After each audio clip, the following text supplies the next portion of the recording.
Sorry, is it on? Yeah, it says live on Facebook in my upper left. Yes.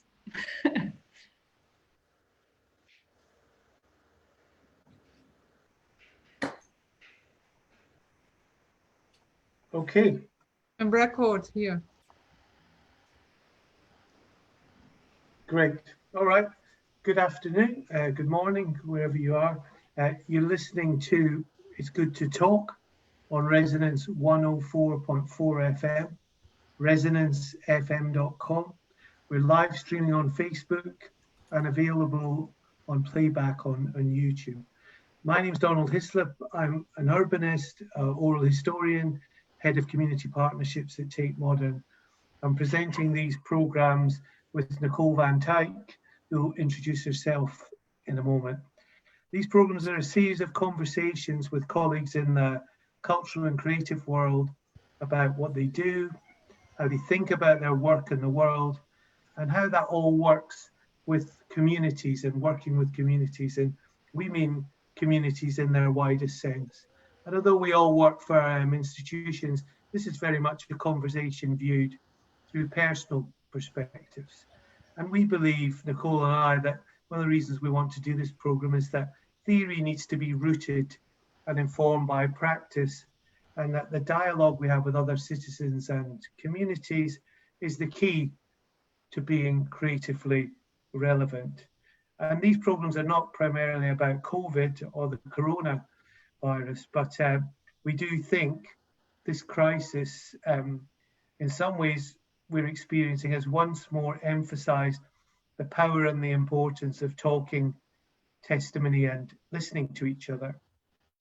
And as many as across the world are living in different forms of isolation, some of us are lucky enough to have some time to talk and consider as we reacquaint ourselves with neighbours and communities. So these are some of the things I think we'll touch on as well, because once again in this second programme, we're lucky to be joined from people from different parts of the world and draw on those experiences.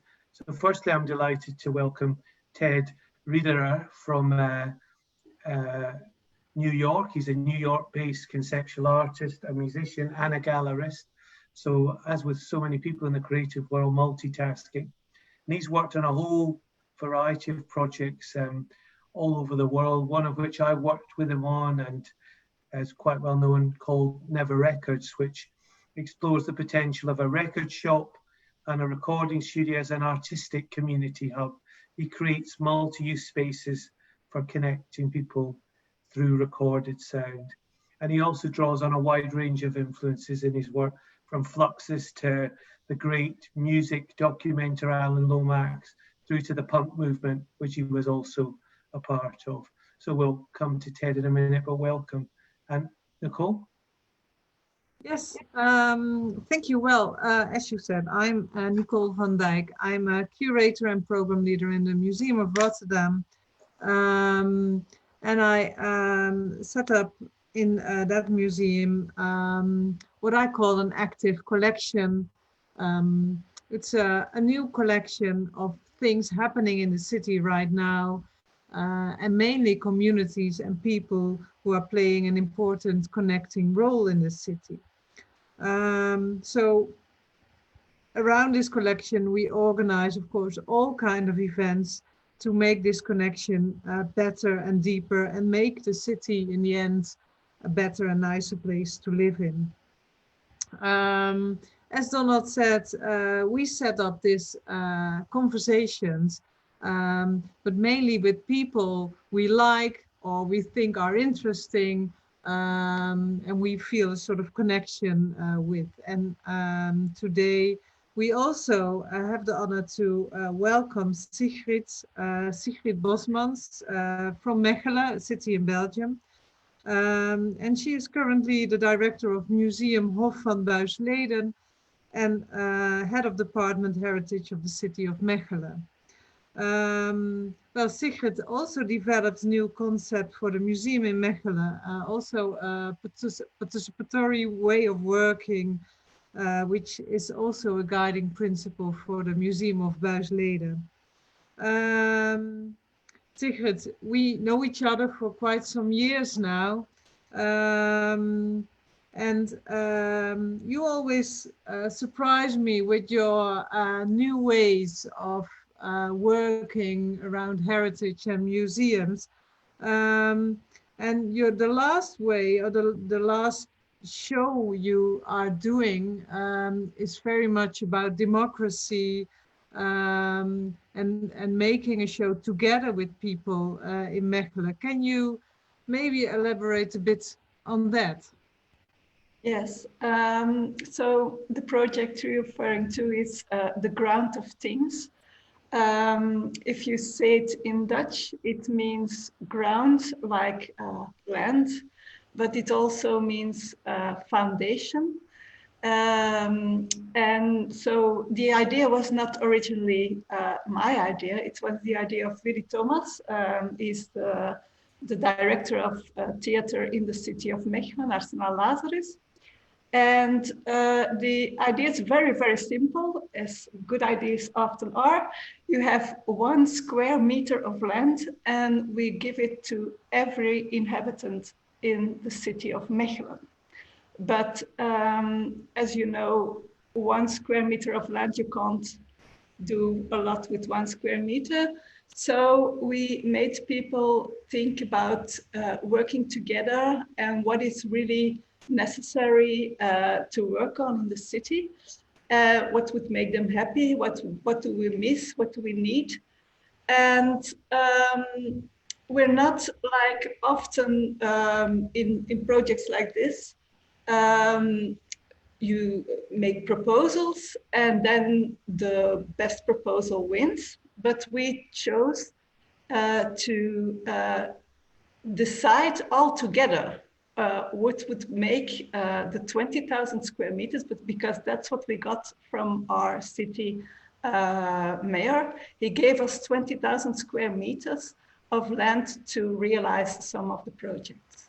So it's a project that started in 2017, and just before the Corona close-down or lockdown, we would have ended an exhibition on this project and would have selected what, together with all the people, what project would have been realized.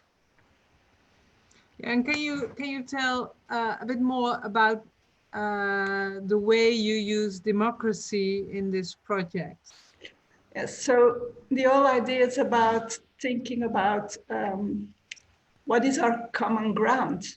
What should we do? So we created an exhibition, and it's a kind of free space, but also a safe space where we can talk, bring experts, civil servants, and the people who filed some projects to talk together and try to build more new networks or new communities around projects. But we use the idea of deep democracy as a method to select projects. That means that because in the first we had 206 projects. We went everywhere in the city with a caravan. We did house calls with elderly homes. We talked with different organizations just to get ideas. We had 206 ideas, which was a multitude of the 20,000 square meters. So we had to select like an 80 projects that go through this process for the process to realize the projects. And we did it with all the people together using the democracy, which is a method that thinks about democracy as not the majority voice, but also the idea of the importance of the minority voice. So you try to get every voice in, and you don't go for a consensus, but you go for a consent. So on one day, we brought hundreds of people together and we tried to decide from the 206 projects, which 80 projects would go to the exhibition. And how did it work? Was there consent in the end, or? Yes, there was a consent. So we started from values. What values should this project have? And we decided with all people together, these are the values we are agreeing on, that we can have a consent. These are the values we should take into an account. And then we matched the values with criteria. And then everybody got a criterion. And we went through the 206 projects, and everybody had this criteria and discussed all the projects. And at the end, we had this 80 projects who went through, who fitted the most this criteria. And we were really afraid, because it is a turning point in a project. If it doesn't go well, it could have been very negative vibe or something like that. But when we presented the 80 project that made it through, we got a standing ovation. So people were really happy, because everybody was heard in the process. Yeah. And what's the sort of range of things that were selected? Give us a few examples. Yes, there are very, very small things, like the You Can Ask Me Anything bank, which is just a bank that should be raised in the city, where you can sit upon, and then if you're going to sit there, then you can really get into a conversation. But there are also very large projects, like, for instance, a sustainable axle through the city from the one part to the other part. And these people are working not on, it's much larger than 20,000 square meters, but they are trying to get private people to donate also square meters to the project. And they already matched 20,000 square meters of people who want to go ahead and build on this sustainable axle. Or an economic development project as well. Yes, so it's all kind of projects. So, and that's the key thing. It's about what's living in a city, and often you see that, because in the exhibition we got in civil servants and all kind of people, and also the eldermen, and they all came to talk, and you see that a lot of ideas live in a city with a lot of people, but they don't necessarily connect. And when you create a space to connect and to talk about it, sometimes the ideas differ, but you get a community working on a certain project or a certain idea. Well, that's fantastic that a museum can have that much impact in the whole city with a project as like you described. So the thing all four of us seem to have in common is participation, or wanting to work with communities. Well, Sigrid and I and Donald, we are all in the museum working, and Ted, you are in this group, the odd one out. You are the artist here, but you are also a gallerist. So can you describe a bit what participation or working together with communities, how you integrate that in your work? Sure. So I guess it's most manifest in a project that's called Never Records, which has a very simple idea. I go to a city or community within a city and set up a free recording studio where I cut vinyl records, and we open it up to everyone. There's no vetting, or in that way it's quite democratic.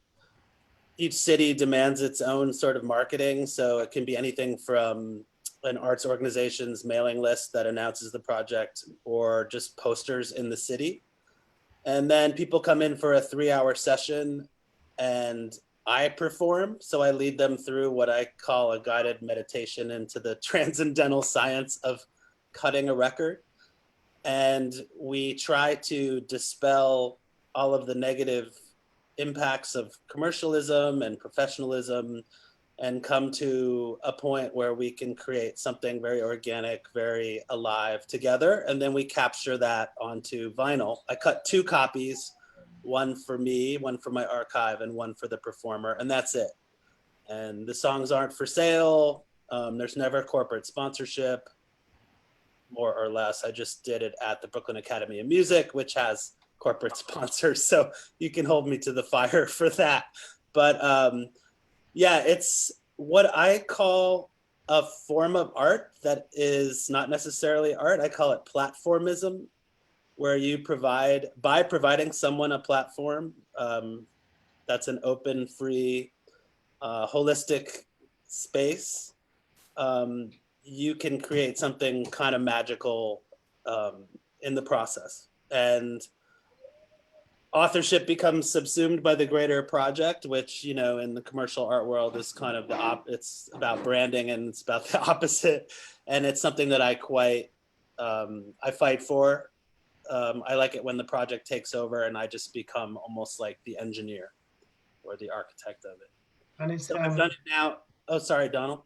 No, I was just going to say, because it is very similar, actually. It's about giving people a voice and testimony and all of that. And they become amazing hubs in themselves because they grow as the week goes on. But just tell us, how did you come to the idea of doing that?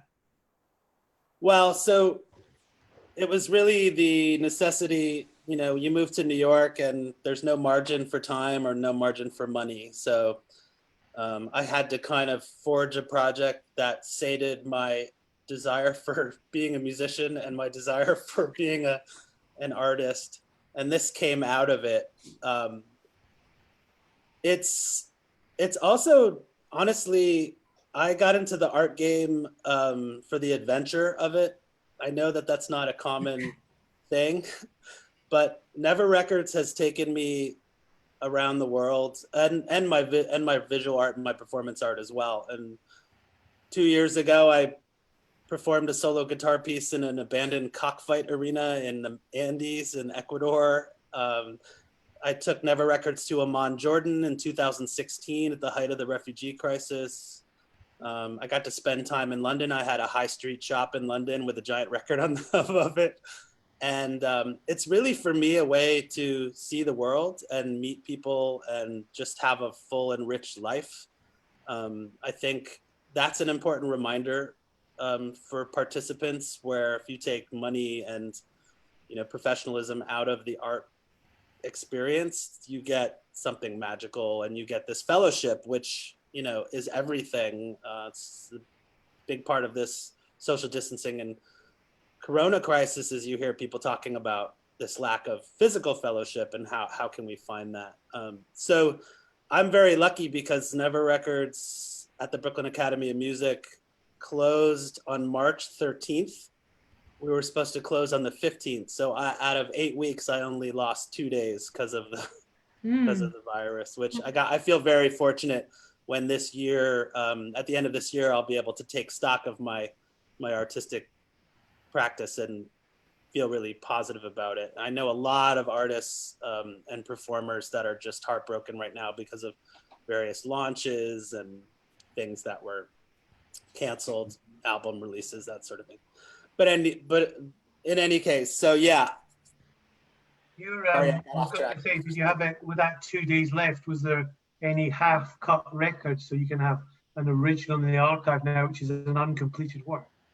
But anyway. No, the last performance was actually, I managed to get a little extra money from a collector to fly a couple of musicians into New York, which is another aspect of the project where I get to curate it a tiny bit. So I flew in this, I call him a post-punk shaman from Ambato, Ecuador, and he performed a ritual using it's like a John Cage inspired improvisation using the first indigenous computer in South America, which is called the quipu.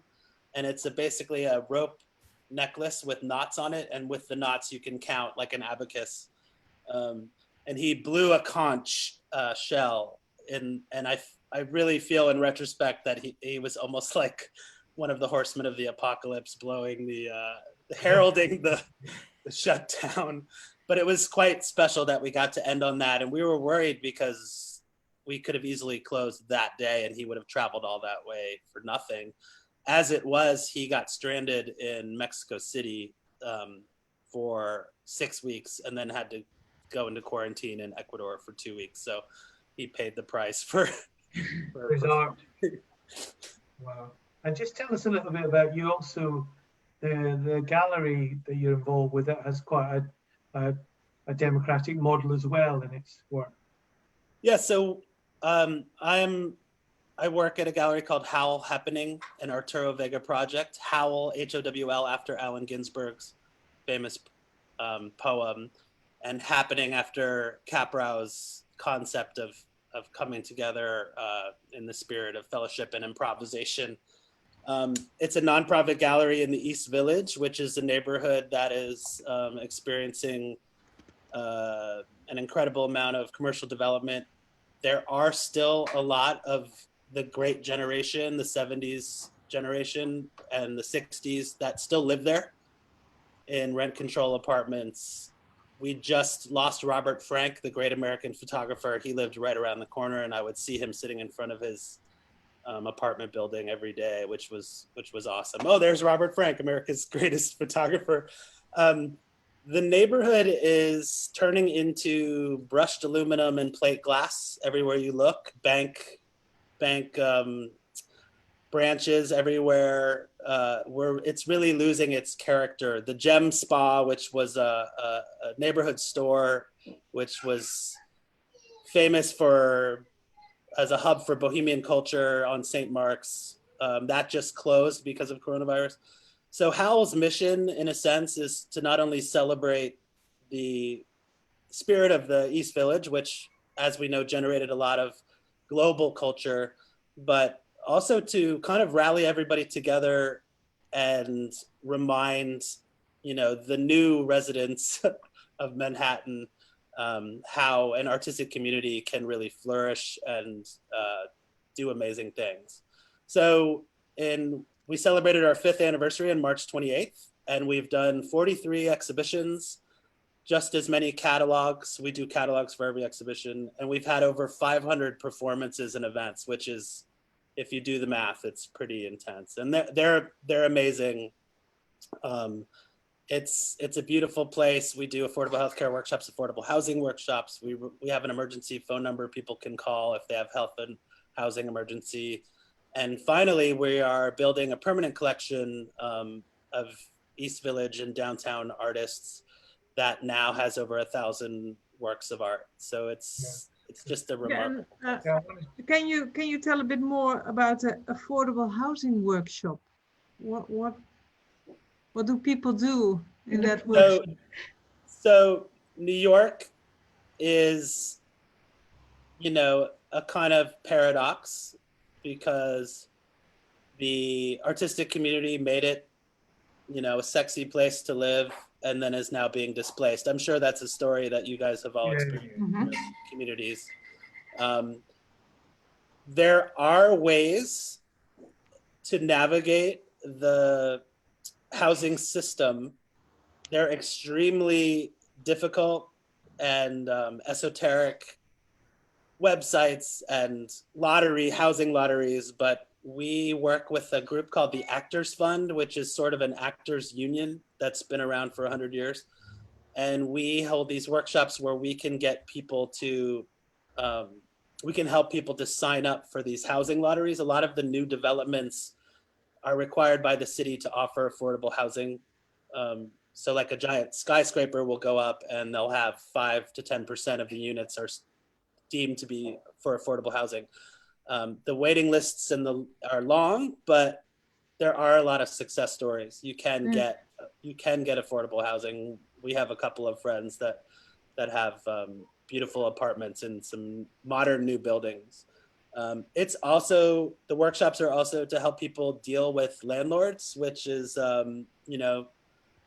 a difficult thing to do. There's a lot of stories in the East Village about developers that literally strong arm the tenants out of the buildings. So we also provide help for people to get legal assistance and all that. Yeah, that's very interesting. And Sigrid, what Ted just described, I can imagine that in your project, people find lots of difficulties. Do you also try and support and help them in the way to conquer these difficulties, or how do you deal with that? Yes, I think it's very interesting because some of the projects were about housing in the ground of things. So we had, but in Belgium, a lot of people want to buy a house. They don't rent it, they buy it, they want to own it.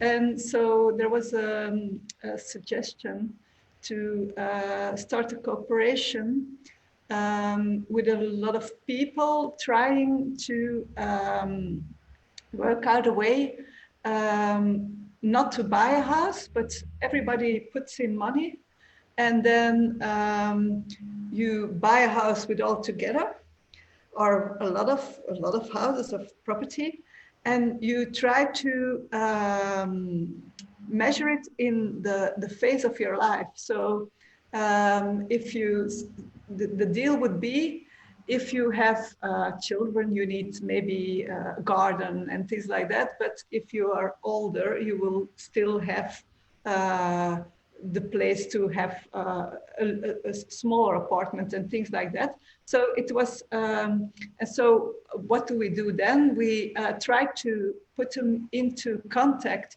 with the people who work in the city on the civil servants who work on housing and projects and etc., to try to match their ideas. There was also one of the projects that was issued was Tiny Houses project, to create a house for the houseless, the homeless.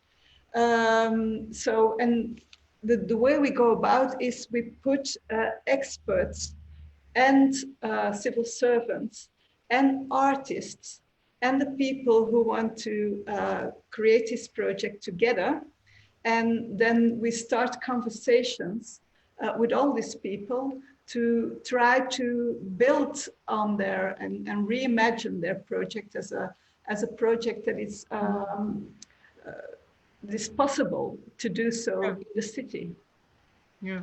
So what about Nicole, you I mean, what Ted's talked about is right, and Sigrid as well, that sort of urbanization, the change in populations in cities, whether it's in East Village or it's whether in Mechelen, very close to Brussels, and Rotterdam's changing as well, a lot of the demographics, and it's becoming quite trendy to live there. And how do you feel about that within the strategy of the museum? Because you're trying to get testimony in the same way that the others are, or help in this change. Yes, well, what I in my introduction I was telling, we are building up an active collection, and actually with this active collection, which consists mainly of very dedicated people,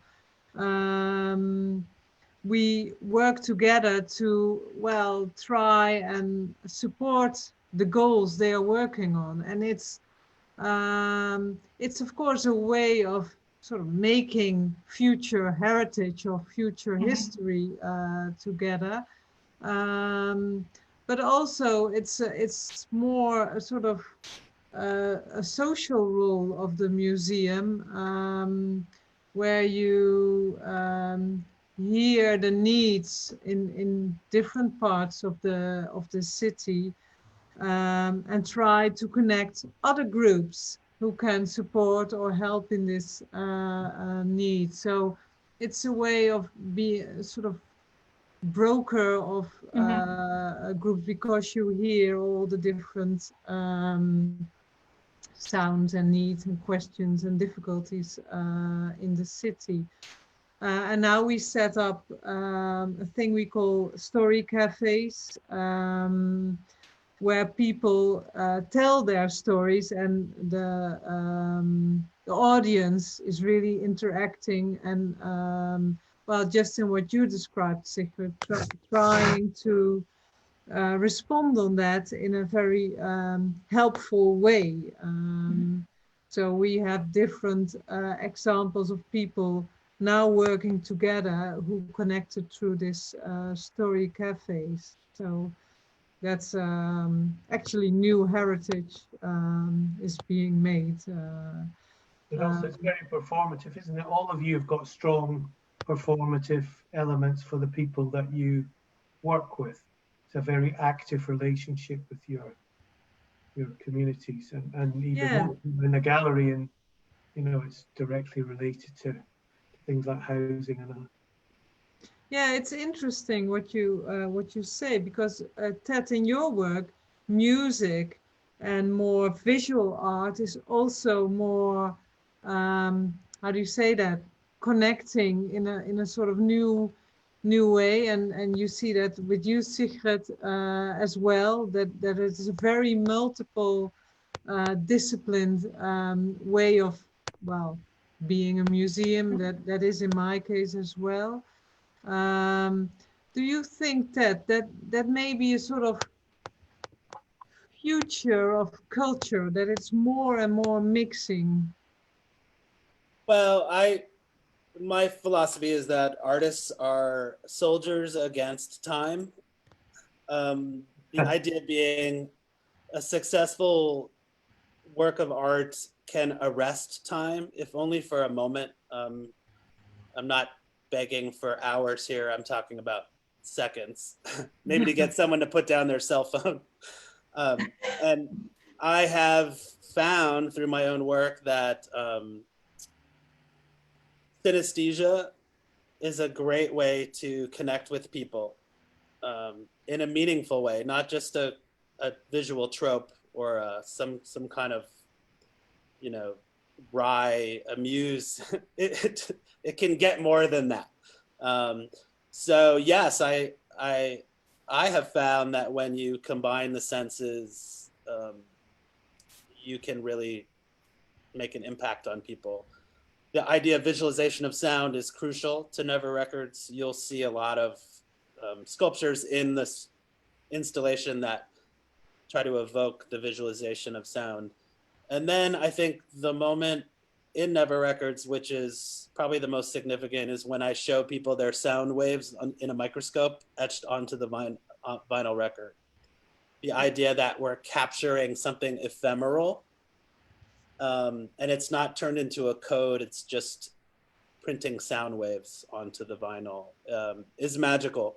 And it goes to another one of my philosophies. I believe it's the artist's job to re-enchant the world, because our world is very disenchanted, as we all know, especially now.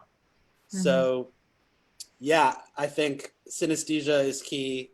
You know, and it's in literature. Good metaphor can you know, have a meaningful impact. It's in music and sound itself. If you can somehow inspire a psychoacoustic feeling, like if you hear drums and it sounds like gun, you know, then you think about that poetically. The poetics are really crucial to this whole process, to moving forward. Because I think the old ways are the old ways, and we're such a visual culture now that almost two-dimensional work, flat works, are losing a little bit of their power and magic, because we're just inundated and buffeted by them constantly. But don't you think also the way, not just young people, by the way, all people access culture now, whether that's through technology or not, is a sort of sampling in itself. So people do look at and access culture in a pure form, but music, dance, art, heritage, it's all much more mixed up, and people are using it and synthesizing it themselves, and that's not necessarily reflected in institutions. But do you see a sort of merging of that stuff, or do you still think you need the purity? Well, I think there's a real challenge with institutional language and strategies where it begins with an academic discourse, which in some cases, not all cases, I'm not trying to be absolute here, is a language of exclusion. It happens quite a bit in the discourse around performative work and relational work, where the language itself is meant to be a secret language that only people that can afford to get PhDs and master's degrees can understand, and only people that can afford the work itself believe in its true value. Yeah. And I think there's a huge danger. Thankfully, Howell is much more, our board of directors are the people that, made punk. So we kind of avoid that, and that can be a bit of a problem because, we're not necessarily accepted by the institutional art world yet. We will be. But yeah, I think there's a great danger. I feel like institutions can operate in a binary way, where they try to do something that's relational or community based, and it ends up being exclusive. Mhm. Many people are afraid to cross the threshold to a gallery or a museum. Just go to Chelsea in New York, and the desks are designed almost like police precinct desks, where you can see the top of the person's head. Yeah, yeah. And the first thing you see is a credit card switch machine. Yeah.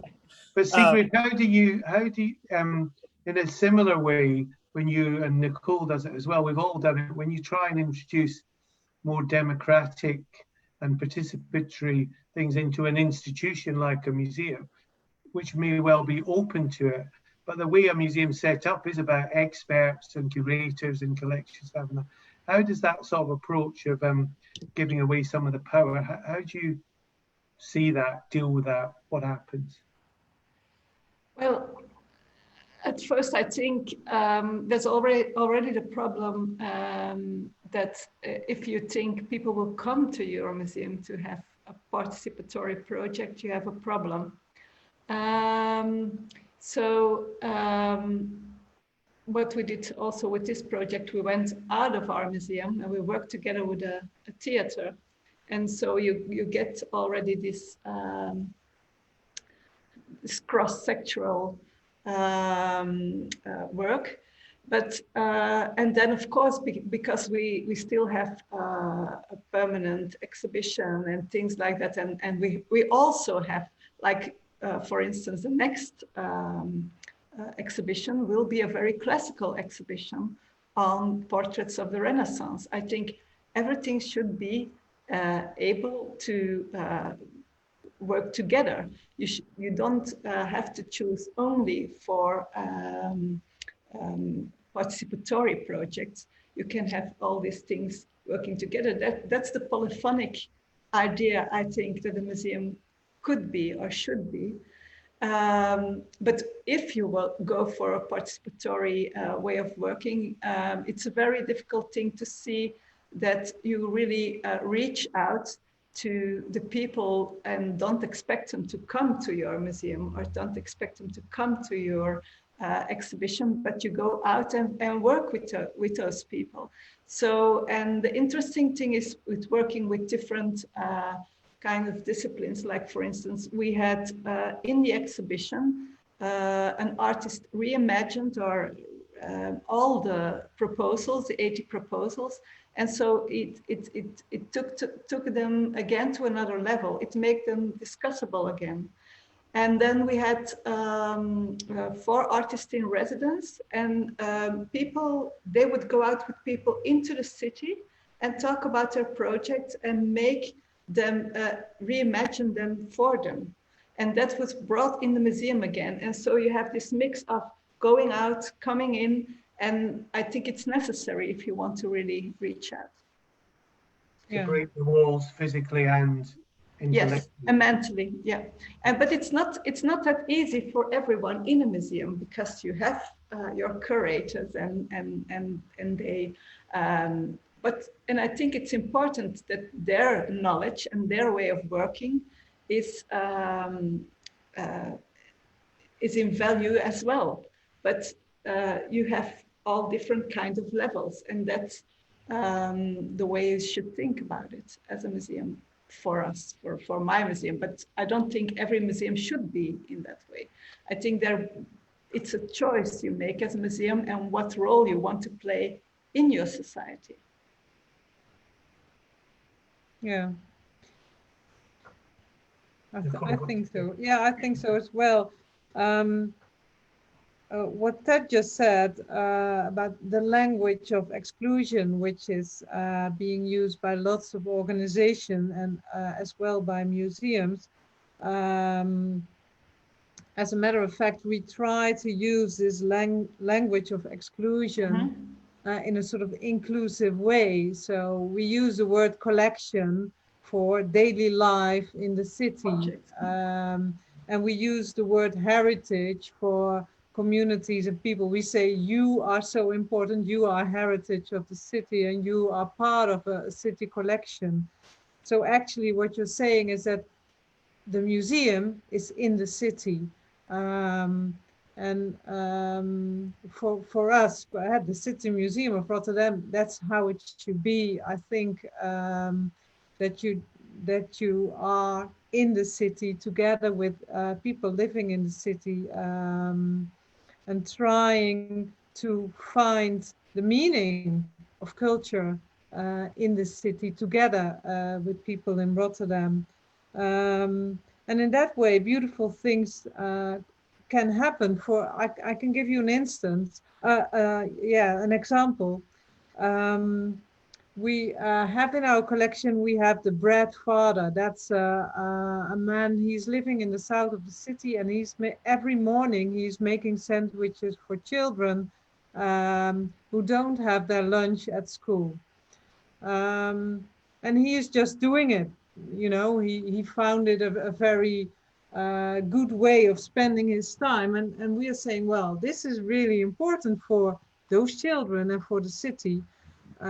So we think you are heritage. And we, by the way, we don't say that as a museum, but we have a sort of board of dedicated Rotterdamers who think with us. So it's also a sort of democratic collection.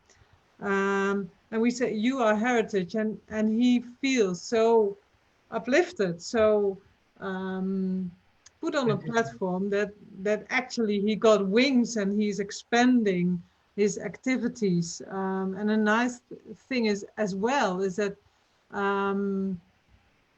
all kind of people in the city are trying to help him now. Now it's being spread a bit, so you know they're trying to find money to give him a sort of scoot mobile to reach more schools. So this is a way also as Sigrid was telling us, and also you do, Ted, in trying to make the difficulties who people experience in the city, to support that a bit with, well, the things, the instrument you have as a museum. And well, that is not really happening in the building, or not only in the building, but mainly outside the building. So I was very much interested, Sigrid, what the visitors of the museum can see of this square meter project. So, I think we're trying to come in as well. oh, sorry. No, go on, go on. Okay. So yes, we put it into the semi-permanent exhibition space. So that people could come and put in their proposals. And now this space is it's growing. So every time another phase in the project follows, it will be also in this space. But then we had this exhibition, and we called it a never-ending park, and it was a park under the ground, because that's where our exhibition space is. And so there were four people of theater people working in the space. And Benjamin Verdonk, he made of all the 86 proposals that were left, he created an image of it. And so there was a large arena where we had discussions all the time and where people could come and talk to the people in residence, and they would go out and work with the people. So, and we had experts and we invited them. And so it was really a space to talk and to experiment. And so people just came in, and now we clustered all the ideas around certain themes. And the exhibition space will be the space, and that's the difficulty, of course, in Corona times. We wanted to have this really large end meeting where we will think about which will be the project that will be realized. But then you have to put so many people together, and that's not possible at the moment. So we're just still working out on how to do it. But it was an exhibition, and people could just come in and look at it and talk about it and work on it and things like that. I think it's really important to have an open ear to the needs of the community. One of the greatest asks that we got, and it's the reason for our big expansion, is just space itself. So I like that idea of the museum being just a community space to discuss ideas, work on this collective project together. We, in our new space, we're going to have a dedicated classroom because that's one of the asks we've gotten the most, is just host space for workshops and teaching. And we're piloting, actually that was the biggest casualty we had of Corona, as we launched a high school education program called Howl High, where we use the artists that we've exhibited to lead workshops for local high school students, to continue this collective museum of ideas where the older artists mentor the young kids, and in that way keeping it alive and not having it be a mausoleum for dead ideas. But space has always been our biggest challenge, I guess. In New York, that's a common problem. But for a while we were the go-to spot for memorials for dead artists, which was very wonderful to be able to provide that, but also just highlighted this need where we can't even mourn our dead artists in a city like New York. We don't have the space to do that. I think that's a metaphor for our culture. But yeah, so I really appreciate this idea of just opening it up. And I think we've got about 10 minutes left. We should touch on it, and you've both sort of mentioned it there. The diversity of things we're able to offer and work with around all of the things we've been talking about. Well, one would think we're going to need a bit more of that going forward, because some of the funding structures that underpin culture and heritage, and some of the practices of people coming into buildings and being in close proximity, they're all changing for a while anyway. So I wondered what all of you thought about that. Where can we go in the next period? Where's the power? We know the power of what we do and linking with people and communities, but how are you thinking about how you might deal with some of those things going forward in the next year or so? I'll go. I think Howl is going to have a huge challenge. Well, me artistically is going to have the biggest challenge, because how can I do a Never Records in the time of Corona? But Howl's big challenge is a lot of our constituents are older, and the word on the street is that when museums open in New York, it's going to be the people that go to the museums are going to be hyper local, so neighborhood people and young. Same here. People who are, have compromised immunity, who are older and vulnerable or more at risk, might not want to come out in the next, year to 18 months. So for Howl, that's a huge challenge, because as I said before, we're sort of the clubhouse for the CB's generation. And I personally found that the rush to go online with initiatives and webinars and Zoom things and all that was, to be perfectly honest, a pale shade of what we did as a community center for our people. So yeah, that's where we are. We've taken some of our adult workshops and translated them onto online, onto the online platform, and we have a live stream on our website, which we've given over to the community, so people, artists, performers can send us videos and get it streamed on Howl TV, which has been really successful and fun. But that face-to-face personal engagement, you know, when you go to an opening at Howl, you're gonna see the artist that made New York what it is. That I'm really worried about in the next year. Absolutely. I mean, I do agree, and I don't know what you think, the others, you know, that digital onslaught, particularly at the start, was well-meaning, but it was a bit of a deluge, and there wasn't maybe enough dialogue about some of that. I mean, one of the things, to just put my tuppence worth in before I ask the other two of you, is one thing that's certainly seems to have happened all over the world is that the impossible became possible very quickly in all sorts of ways. You know, suddenly we were able to do things really quickly, where usually there's either someone who will make it problematic, or a bureaucracy that has a system which is proven to be unnecessary. I'm not saying you don't remove the rights of people and safeguards, but I don't want to go back to that. And I think we need to call that out a bit more going forward, and our institutions need to be, or what we do need to be open to that. Well, Sigrid, Nicole, what's your take on this? Go ahead, Sigrid.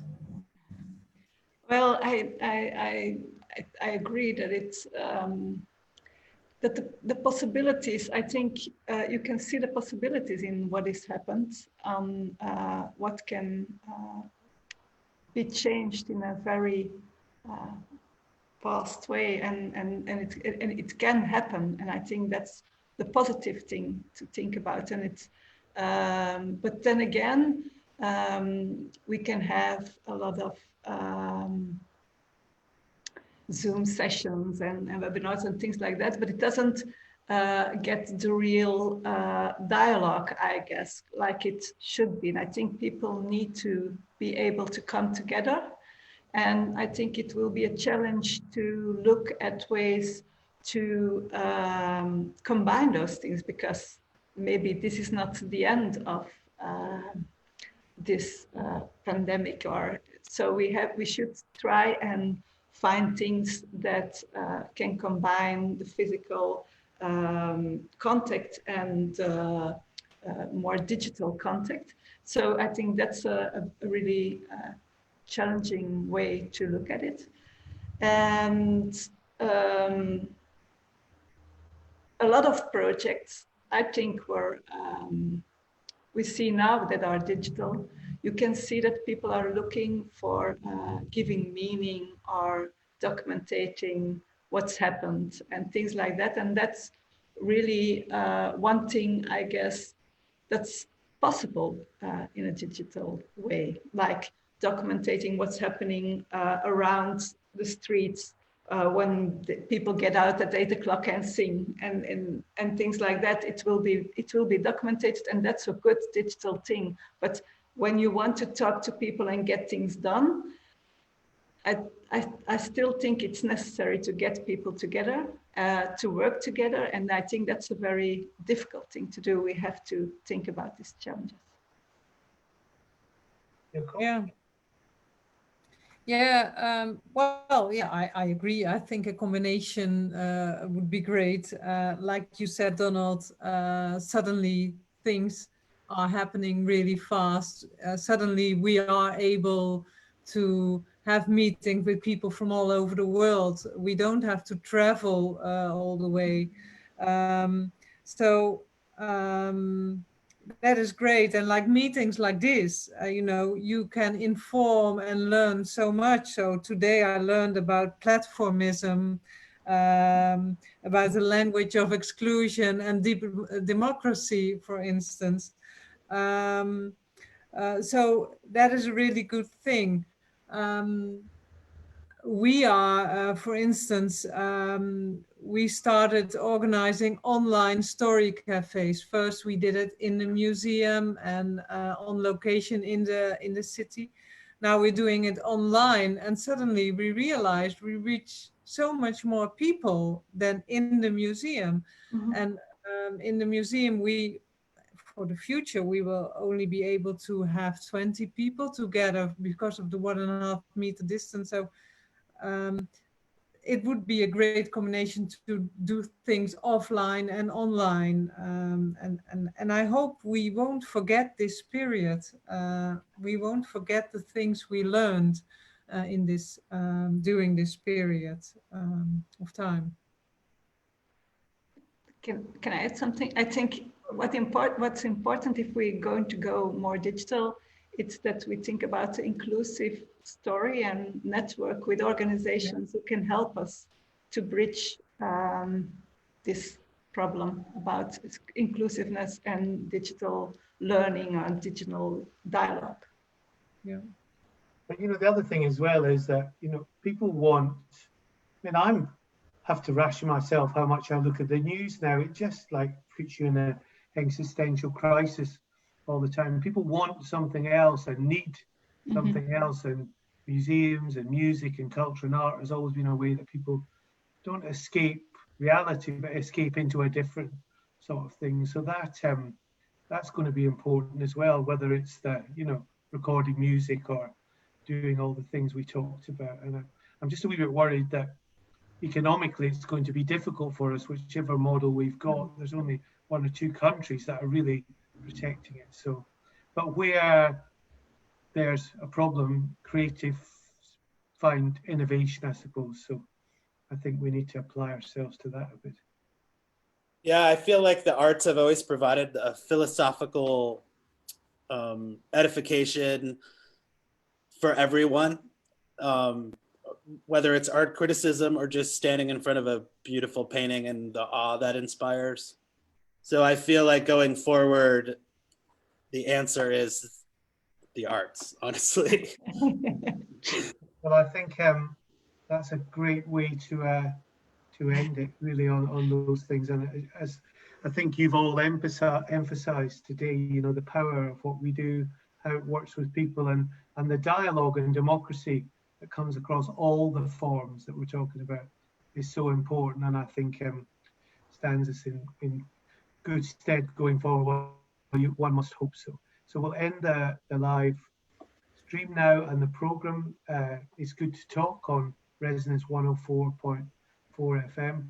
Thank you very much, Ted and Sigrid, for joining Nicole and I today for this. It's been absolutely fantastic.